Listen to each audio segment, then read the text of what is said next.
छत्रपती संभाजीनगर महानगरपालिका अंतर्गत प्राणी संग्रहालयामध्ये प्रतिवर्षाप्रमाणे वन्यजीव सप्ताह साजरा करण्यात येतो. त्याचमध्ये जागतिक प्राणी दिवस असल्यामुळे आमच्याच BSA कॉलेजचे झुऑलॉजीचे विद्यार्थ्यांना प्राण्याबद्दल माहिती आणि वन्य प्राण्याचे आपल्या मानवामध्ये महत्त्व या विषयावर आमचे पशुवैद्यक यांनी पण सविस्तर माहिती दिली. आणि आम्ही पण आज वर्ल्ड रेबीज डे साजरा करत असताना सर्व विद्यार्थ्यांना वन्य प्राण्याबाबत माहिती पॉम्पलेट वाटण्यात येऊन साजरा केला असून. माझं नाव शेख शाहिद, प्रभारी पशुवैद्यकीय अधिकारी प्राणी संग्रहालय महानगरपालिका. वन्यजीव सप्ताहानिमित्त SB college of science zoology डिपार्टमेंटच्या वतीने आम्ही या ठिकाणी सिद्धार्थ गार्डन किंवा सिद्धार्थ झू या ठिकाणी ॲनिमलबद्दल अवेअरनेस वाढवण्यासाठी विद्यार्थ्यांना वेगवेगळ्या ॲक्टिव्हिटी थ्रू या ठिकाणी कार्यक्रम आयोजित केले. यामध्ये थेरॉटिकल नॉलेजपेक्षा प्रॅक्टिकल जे ज्ञान आहे, ॲनिमलचा आणि आपला संबंध काय आहे, अन्न साखळीमध्ये ॲनिमलचा रोल काय आहे आणि आपण जे इंडेंजर स्पेसीज आहे त्यांना कसं प्रोटेक्ट करू शकतो, प्रत्येकाने कशी जबाबदारी एक सुजाण नागरिक म्हणून कशी घेऊ शकतो, याबद्दल आम्ही ॲनिमल्स स्पेसीज वेगवेगळे जे सजीव आहे त्यांच्याबद्दल या ठिकाणी माहिती देतो आहे. प्रॅक्टिकल नॉलेजबरोबर विद्यार्थी त्यांच्या जीवनामध्ये ॲनिमल्ससोबत एक संबंध निर्माण करू शकतात आणि त्यांचं अवेअरनेस वाढवू शकतात. यासाठी आम्ही या ठिकाणी वेगवेगळ्या ॲक्टिव्हिटी थ्रू त्यांच्यामध्ये अवेअरनेस प्रोग्राम हा आयोजित केला आहे. सिद्धार्थ उद्यान मध्ये असलेले मॅनेजमेंट स्टाफ व व्हेटरनरी डॉक्टर मॅडम यांनी विद्यार्थ्यांना त्यांच्या आजार आणि त्यांच्या आजारावर उपाय, ॲनिमल्सला जे आजार होतात त्यांच्या आजारावर उपाय याविषयी मार्गदर्शन केले. मी सिद्धार्थ उद्यान मी सागर गवळी, सहाय्यक प्राध्यापक प्राणीशास्त्र विभाग SB कॉलेज ऑफ सायन्सच्या वतीनं त्यांना धन्यवाद देतो.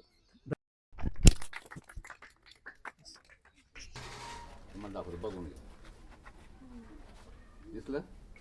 आता मी हात समोर केला, समोर हात केल्यामुळं तो जीभ आत बाहेर काढतो का? कारण की त्याला धोका जाणवतो.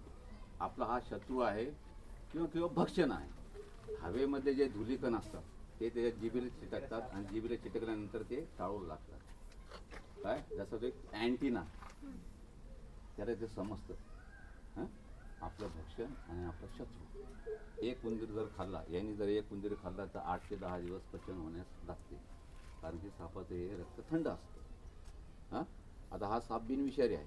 आता हा सापाचं पूर्ण रंग रूप बघून घ्यायचं, याचं हे जे हेड आहे ते हेड बघून घ्यायचं. साप विषारी साप कसा ओळखायचा, बिनविषारी साप कसा ओळखायचा, हे याच्या हेडवर असतं. याचं डोकं, बिनविषारी सापाचं डोकं निमुळतं आणि लांबट असतं, हे लक्ष ठेवा, पाहून घ्या. साप स्वतःहून कधी चावा घेत नाही. ज्या टायमाला त्याला धोका जाणवत त्याच टायमाला तो चावा घेणार. आता हा साप आमच्या हातात आहे, माझ्या हातात आहे. तुमच्या हातात दिल्यानंतर तुमचं जे ब्लड सर्क्युलेशन असतं ते फास्ट होतं आणि हाताची थर्लिंग होते. त्या टायमाला त्याला धोका जाणवतो आणि तो अटॅक करतो. आमचं नॉर्मल आहे, जी स्पीड वाढतं काय आणि हाताची थर्लिंग होते, थरकाप चालू होतो आणि मग तो घाबरतो. आणि ते घाबरल्यामुळे तो काय होतो, चावा घेतो. आलं लक्षात? आता हा बिनविषारी साप, त्याचं हेड बघून घ्या, त्याचं डोकं बघून घ्या. बिनविषारी साप कसं ओळखायचं हां बघून घ्या. नाही ना,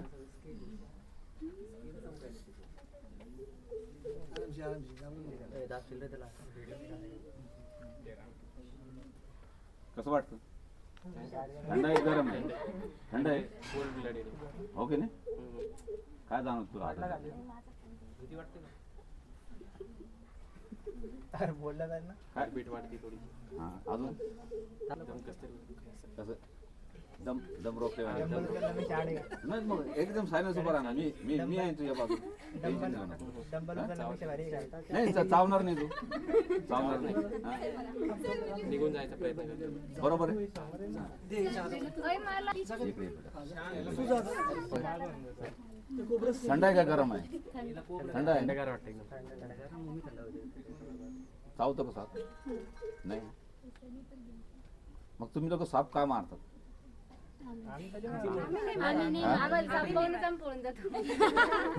मग आता तुम्ही थोडं मागं सारखं तुम्ही थोडं मागं तुझं केंद्रित झालं नाही पाहिजे हा बिनविषारी साप जरी असला त्याला 25% पॉयझन असते ते पॉयझन यासाठी असते की जे खाल्लेलं भक्षण असतं ते पचन होण्यासाठी माणसाच्या शरीरावर त्याचा काहीच परिणाम होत नाही परंतु तुमच्यासारख्याला जर चावा घेतला त्याने अचानक मग काय होणार ब्लड प्रेशर वाढणार छातीत ठोक्या वाढणार बरोबर आहे की नाही?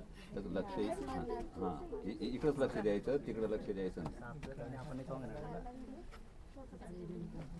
नाही नाही मम्मी नाही मम्मी साप आहे साप आहे तो साप आहे लहान बहीण तुझी. आता हे तू केलं असं त्याला त्रास होतो का त्रास होतो कारण की हे जे मणके असतात ना हे मणके ढिले होतात त्यांना झटका जरी बसला त्याच्या आतमध्ये मणके ढिले होतात हे लक्षात ठेवायचं हा? दाबू नको मरत त्या जागेवर. नाही लावत नाहीत गप्प. थंड आहे की गरम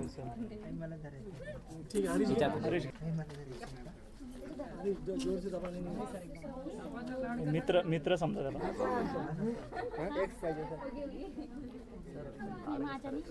तिथं ते छोटा नाक काढलेलं आहे बॉटल मध्ये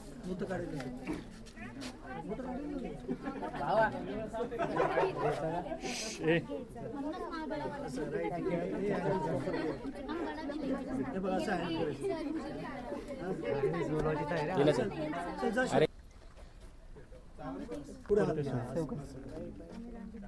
केलं